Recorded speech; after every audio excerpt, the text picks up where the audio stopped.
설명하는 데만 이렇게 걸렸는데 어떻게 이걸 다 나가겠니? 네! 제 유튜브에 올리는 거야. 네.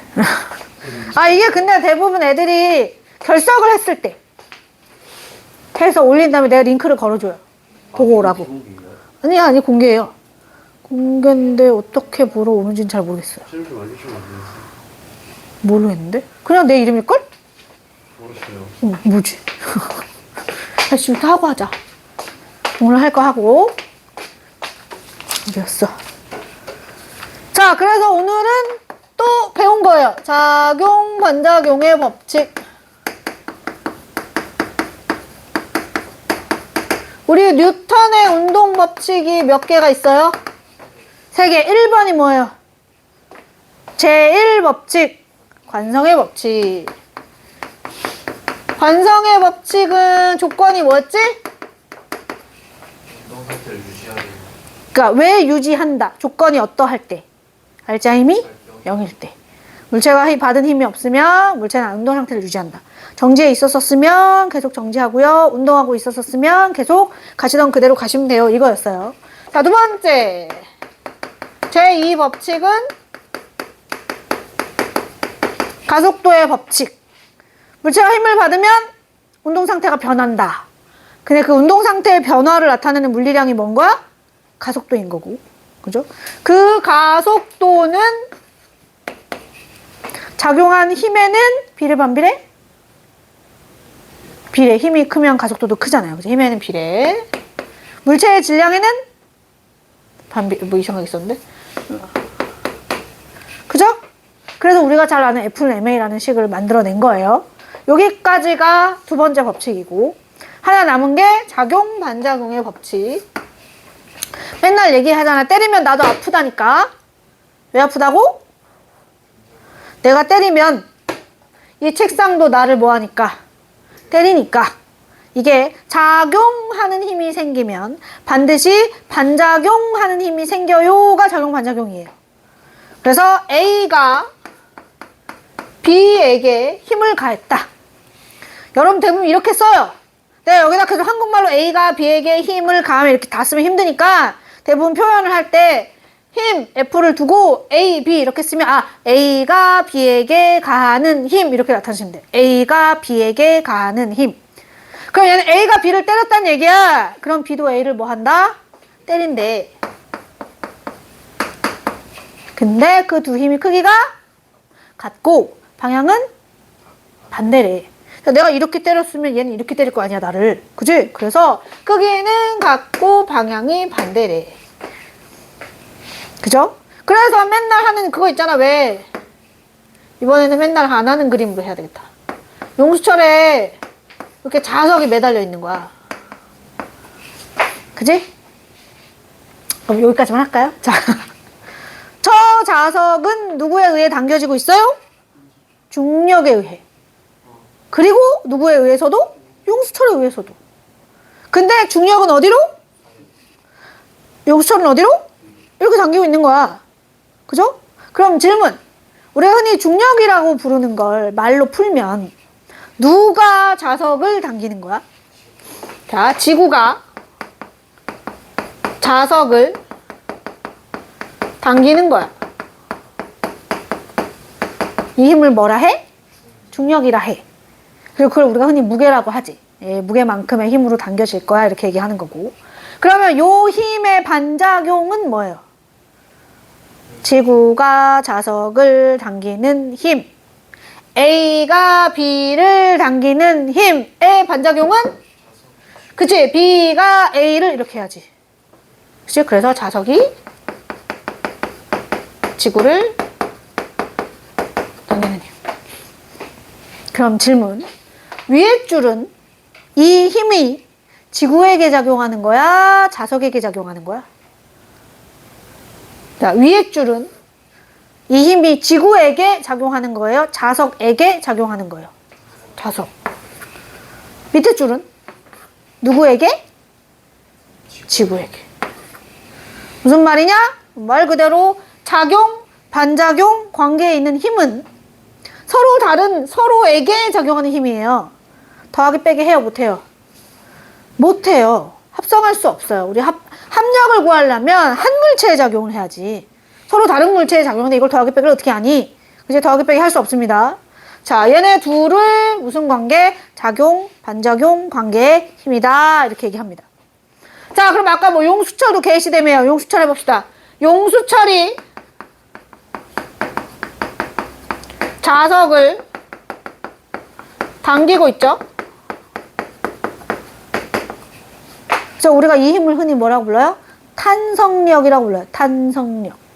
그죠? 용수철에 작용하는 힘이잖아요. 그래서 탄성력. 자, 이것에 대한 반작용은 뭐예요? 반작용. A가 B를 당겼어. 그러면 B가 A를, 그렇지.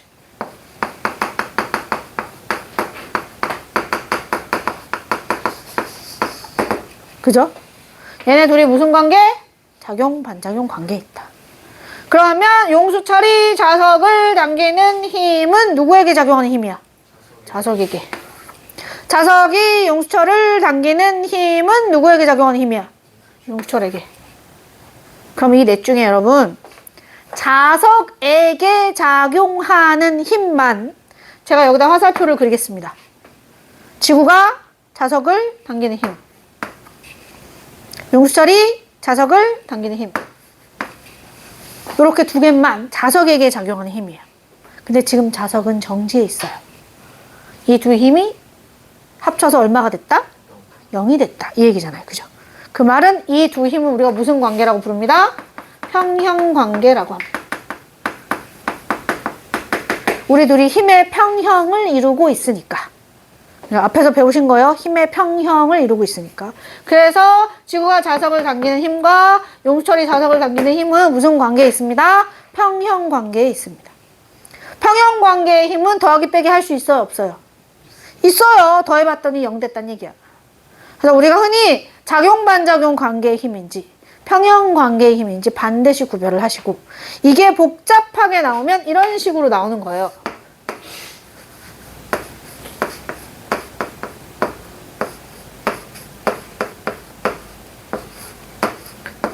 이렇게 있는 거야. 저울 위에 자석이 놓여 있고요. 그 위에 용수철에 매달린 자석이 있어요. 얘는 A자석, B자석 하겠습니다. 지금 현재 상황에서 저울에 눈금이 있을 겁니다. 그죠? 현재 상황의 저울의 눈금을 이라고 할게요. 근데 내가 이 자석을 이렇게 돌렸어. NS를 바꿨어. 그지? 그랬을 때 이 저울의 눈금이 이렇게 할게. 그러면 이 상태에서 저울의 눈금하고 요걸 뒤집었을 때 저울의 눈금하고 누가 더 클까요? 같을까요? 작을까요? 물어보는 거예요. 왜요? 그죠? 청력. 이거를 조금 더 자세히 써보면 이렇게 되는 건데, 만약에 이제 그냥 이 상태다. 그러면 지금 이 B라고 하는 자석에게 작용하는 힘을 내가 다 화살표로 그리면 우선 중력이 있고요. 그리고 저울이 자석을 받치는 힘이 있고요. 우리가 그걸 흔히 수직항력이라 하죠. 저울이 자석을 받쳐드는 힘. 그리고 저 위에 A라는 자석이 B라는 자석을 뭐하는 힘? 아니, SN이니까 아직은. 그치. 이게 자기력이죠. 요런 관계에 있는 거거든요, 지금. 그럼 이 셋 중에 용수철이란다. 저울의 눈금이라는 건 뭘 말하는 거냐? 얘를 말하는 거예요. 자, 근데 자석을 뒤집었어요. 자석을 뒤집었습니다. 이렇게. 그러면 이제 힘 관계가 어떻게 되냐? 중력은 뭐 여전히 계시고요. 그리고 저울이 받치고 있죠? 그런데 이제 자기력이 어디로 작용해? 아래로. 그죠? 자기력, 중력, 수직항력이 무슨 관계를 이루어야 해? 평형관계여야 돼. 왜? 지금 자석은 정지 상태니까. 근데 여기도 평형, 여기도 평형인데 여기서는 관계가 요러하니까 여기서보다 힘의 크기가 뭐 할 것이다? 작을 것이다. 저울의 눈금이 작을 것이다. 이런 식으로 예상을 할 수 있어야 되는 거지. 자, 이런 걸 작용 반작용이라 하고요. 이 작용 반작용으로 나타나는 현상, 그죠? 때리면 아파요. 노를 저었더니 뒤로 저었는데 앞으로 가요. 수용선소가 뻥 찼더니 반대로 가요. 뭐 이런 거 얘기하는 거야. 그지? 로켓을 쏠 건데 가스를 뒤로 뿜었더니 로켓이 앞으로 가요. 이런 것들이 작용 반작용과 관련된 예시가 될 거고요. 그럼 이걸 다 이 단원에서 왜 지금 짓거리고 있냐? 자, 요거 하려고 그러는 거거든요. 충돌을 하든, 그러니까 둘이 이렇게 막 공이 가다가 꽝 부딪혀. 그래서 뭐 예를 들어 이렇게 둘이 이렇게 꽝 부딪히면 앞에 있는 애는 빨라질까 느려질까? 앞에 있는 애가? 이렇게 했는데, 그죠? 빨라지겠죠? 뒤에 있는 애는요? 여러분, 너네 그거 생각하면 저기 스피드 스케이팅이잖아. 개 좋아하는 거. 스케이트선도 뒤에서 막 이렇게 터치할 때 이렇게 밀어주잖아요. 그럼 똑같은 거예요. 그래서 내가 밀어주는 앞에 있는 놈은 빨라지는 거, 밀어주는 나는 느려지잖아. 그지? 자, 요런 충돌을 하든, 아니면, 한 덩어리가 폭발을 빵 해갖고 뭐해? 이렇게 이런 바퀴다리 의자에 앉아가지고, 둘이 마주보고 앉아서 뭐 하는 거야? 손바닥 싸움 하는 거야. 그래서 하나로 있었는데 분리가 되든, 아니면 막 굴러가다가 꽝 했는데 같이 가. 뒤엉켜서. 이런 걸 융합이라 하거든요. 뭘 해도 뭐는 보존된다? 충돌 전후, 분리되기 전후, 융합되기 전후, 운동량의 총합은 보존된다. 안 배우신 게 아니고요. 너네 충돌과 안전에 하시는 거예요. 근데 이걸 하기에 앞서 책에는 뭐 작년에 한 거니까 다 알겠지 라는 마음인가 봐요. 대충대충 막 써놨어요. 나도 대충대충 쓰겠습니다. 이 과정을 이해하는데 반드시 필요한 거. 1번 운동량. 운동량 P는 어떻게 구해요? 질량 곱하기 속도. 그지? 새로운 식이 또 나오는데, 새로운 건 아니지만 솔직히 또 기억해야 되는 식이 또 나오는데 등가속도 운동방정식을 못 외우면 안 되잖아요? 계속 뭐가 생길 거란 말이야. 단원이 진행됨에 따라. 자, 운동량. 운동량은 부호가 있는 물리량인가요? 왜요? 있는데. 그럼요? 운동량 앞에 붙은 부호가 의미하는 건 뭔가요? 속도의 부호와 같아야죠. 그죠? 왜냐면 얘가 부호가 있는 거니까 이놈도 부호가 생길 거 아니에요? 그지? 뭐다? 운동 방향입니다. 운동량도 부호가 있는 물리량이야. 부호 붙여서 계산하셔야 되는 거예요. 그리고 질량, 속도. 자, 얘가 운동량이었고, 두 번째 충격량 배우셨어요. 충격량 기억납니까? 충격량은 뭐죠? 물체에게 힘이 작용했어. 그 힘에 의해서 충격을 어느 정도 받았느냐를 나타내는 물리량으로 작용한 평균 힘 곱하기 작용 시간으로 나타냅니다. 힘이 뭐이므로? 방향이 중요한 물리량이므로. 충격량도 뭐가 중요하다? 방향이 중요합니다. 이 앞에도 그러니까 부호가 붙겠죠? 그럼 충격량 앞에 플러스가 붙었냐 마이너스가 붙었냐 그건 뭘 말하는 거냐? 힘의 방향. 힘 따라가야지. 힘의 방향. 플러스다. 그럼 힘이 운동 방향과 같은 방향으로 작용했나봐. 빨라지겠네. 운동량이 커지겠네. 왜 이렇게 예상을 하는 거예요? 그래서 힘의 방향. 단위는 힘의 단위 뉴턴. 걸린 시간. 시간 단위 초. 그래서 뉴턴 세크라는 단위를 사용합니다. 자, 그러면 운동량과 충격량은 어떠한 관계에 있나요? 전에는 제가 왜 이런 관계인지 다 풀이해 줬는데 안 하겠습니다. 외우세요. 충격량은 운동량의 변화량과 같다. 물체가 충격을 받으면 그 결과 반드시 물체에 뭐가 변할 거야? 운동량이 변할 거야. 근데 그 변화량과 충격량이 항상 뭐하다? 같다예요. 그죠? 그래서 얘를 식을 풀어서 쓰면 질량 곱하기 나중 속도 빼기 질량 곱하기 처음 속도 이렇게 풀었을 수도 있어야죠. 그죠? 질량의 속도를 곱한 게 운동량인데 나중 운동량 빼기 처음 운동량이 변화량일 거니까. 그래서 요 식을 잘 써먹을 줄 알아야 되겠다. 하나 더. 그러니까 충격량과 운동량은 단위를 같이 써도 된다. 그죠? 등호가 붙었잖아요. 단위 같이 써도 된다는 얘기예요. 자, 그 다음에 네 번째 그래프. 시간 운동량 그래프가 나왔대요. 그래프가 이렇게 그려졌네요. 그죠? 운동량이 일정하게 증가하는 것으로 보아 속도가 뭐 하는 중이구나? 그렇지. 운동량이 질량 곱하기 속도인데 이 운동량 일정하게 증가하는 것으로 보아. 야, 공이 굴러가는 길에 질량이 늘어날 수 없으니까. 그지? 질량이 일정하다는 가정하에 뭐 하는 중이다? 속도가 일정하게 증가하는 중이구나. 속도가 일정하게 증가해? 무슨 운동하는 거야? 네, 등가 속도 운동하는 거야. 시간 운동량 그래프에서 기울기가 의미하는 바는 뭐였죠? X 변화량 분의 Y축 변화량이었죠. 걸린 시간 분의 운동량의 변화량이란 얘기거든? 근데 운동량의 변화량이 아까 뭐라면서요? 충격량이라면서요? 그죠? 근데 그 충격량을 시간으로 나누면 뭐가 나올까요? 힘이 나오겠구나. 시간 운동량 그래프에서 기울기는 힘이구나, 힘. 기울기가 일정하네요. 힘의 크기가 일정하다는 얘기니까. 그래서 등가속도 운동이구나 하시면 되는 거고. 자, 하나 더 그래프. 시간 힘 그래프.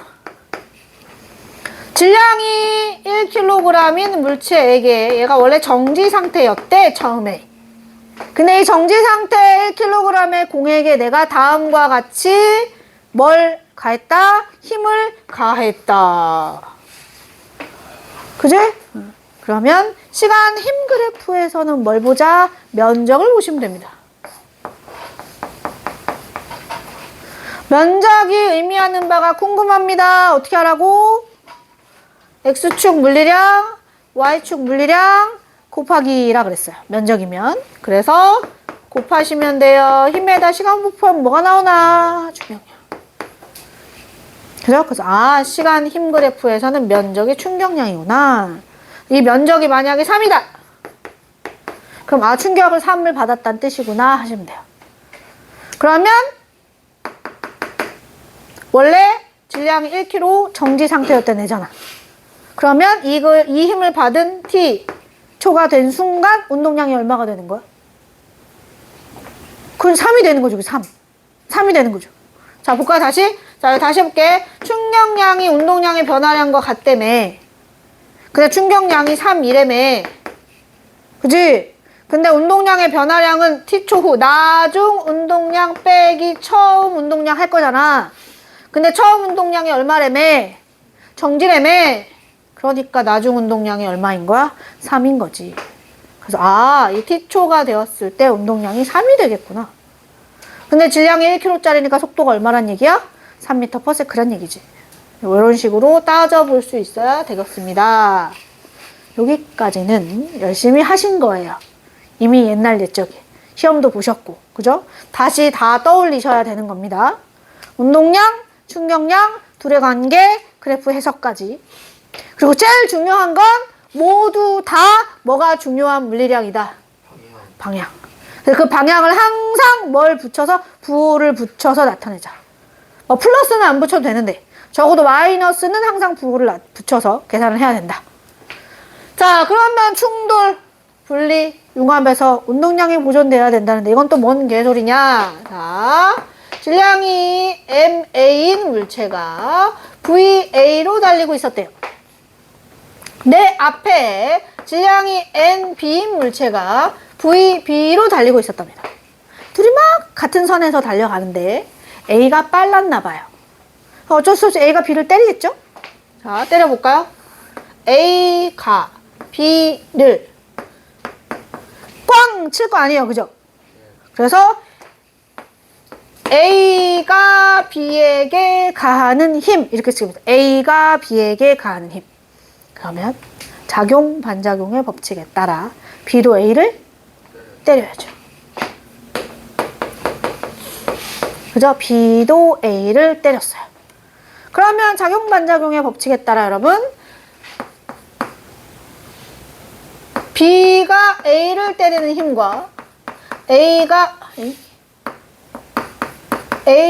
B를 때리는 힘은 크기가 같은가요? 같다며. 적반이니까 크기가 같다며. 방향은 반대라면서요? 그리고 그 방향을 내가 플러스 마이너스로 표시하려고 그러는데 선생님이 오른쪽을 플러스로 쓸 거예요.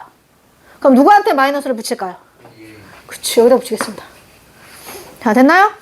자, 그리고 하나 더. 그러면 결국 얘네들이 둘이 부딪히는 거니까 힘을 받는 시간이 같을까요? 다를까요? 같아야지. 그치? 그러니까 힘 곱하기 시간 값이 뭐도 같아요? 충격량도 같아요. 그죠? A가 받는 충격량과 B가 받는 충격량이 같아요. 다만 A는 그 충격을 반대로 받았더랍니다. 그죠? 그래서 얘를 다시 가지고 옵니다. 다 봐봐. 여기다 다시 해야 되구나. 그래서 충격을 받아가지고 결국 A는 속도가 변했겠지요? 얼마로 변했는지 모르지만 B도 속도가 변했겠지요? 뒤에서 쳐주면 우리가 더 빨라지는 거 아니에요? 그렇겠죠? 근데 뭐 이거는 선생님이 질량도 안 썼고 속도도 안 썼기 때문에 몰라요? 어떻게 될지. 근데 어쨌거나 속도가 달라진다를 쓰는 거지. 달라진다. 얼마나 달라질지 뭐 모르겠다만. 자, 그러면 결국 이렇게 둘이 가다가 부딪혀서 이렇게 변한대. 그지? 속도도 변해. 운동량도 변하는 거지. 속도가 변했으니까. 그지? 그렇게 마구마구 변하더라도 요래 해서 뭐는 변하지 않는다. 충격량의 크기가 안 변하잖아요. 뭐가 안 변하는 거야? 운동량의 변화량은 뭐다? 같다. 다만 A는 반대로. 됐습니까? 여기까지? 네, 그럼 얘를 식을 정리할까요? A의 운동량의 변화량은 나중 운동량 빼기 처음 운동량이잖아? 그래서 A, VA 다시 빼기 A, VA가 될 거고 B의 운동량의 변화량은 B, VB 다시 빼기 B, VB가 되겠죠? 그래서 얘네를 왼쪽으로 충돌 전을 모으세요.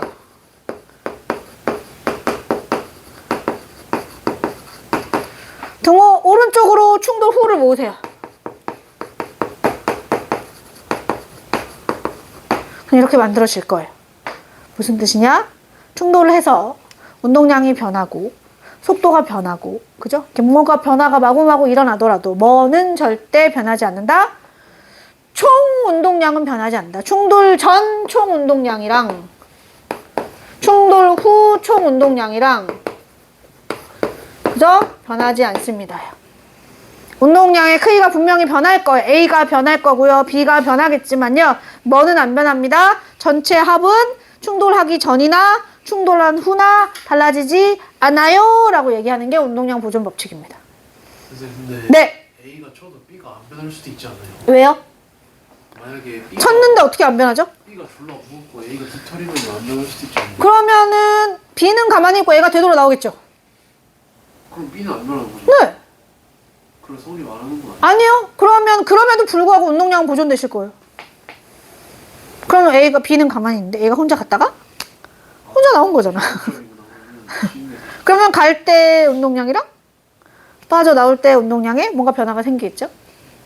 근데 지금 여기서는요, 포인트가 만약에 그게 되려면요, 그런 경우는 벽이랑 충돌한 걸로 나오셔야 돼요. 벽이요? 네. 이 말대로 질량이 되게 커서 고정되어 있다는 얘기잖아요. 그러면 이런 예시는 아닌 거예요, 그건. 쟤는 움직일 수 있는 바닥과의 마찰이 없으니까. 바닥과의 마찰이 없는데 제가 어떻게 안 움직여? 힘을 받았는데. 그지? 만약에 네 얘기하는 것처럼 나오려면 뭘로 나올 거야? 벽으로 나와야 돼, 벽으로. 벽으로 나오면 당연히 운동량 보존이 안 되죠. 이건 둘의 충돌이 아닌데. 얘는 고정된데 그냥 꽝 갖다 나오는 건데. 이런 보존 안 돼요. 벽이랑 어떻게 충돌하느냐에 따라서 달라지는 거지. 그래서 항상 이렇게 두 개든 뭐 실은 세 개든 상관이 없지만 그래서 하나였던 애가 분리가 돼도 상관이 없습니다. 뭐가 됐든 총 운동량은 분리되기 전, 분리되기 후, 충돌되기 전, 충돌한 후, 그죠? 항상 보존된다. 얘가 어디다 이용이 되냐? 이 운동량 보존 법칙이 우리의 일상까지는 아니고 이 운동량 보존 법칙을 사용하는 예시가 뭐가 나와요? 1번 컬링. 컬링 하는 걸 본 적 있나요? 컬링, 그죠? 두 번째 엄밀히 치면 당구. 또 마찬가지고. 그죠? 또 뭐 있어요? 로켓. 로켓 쏘아 올려서 이렇게 1단 분리, 2단 분리 하잖아.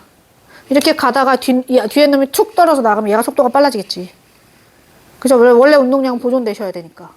그 다음에 아까 말한 거죠. 스케이팅. 개조할 때 밀어. 그지? 그럼 내가 느려지지만 앞에 있는 애는 빠르게 밀어주는 거죠?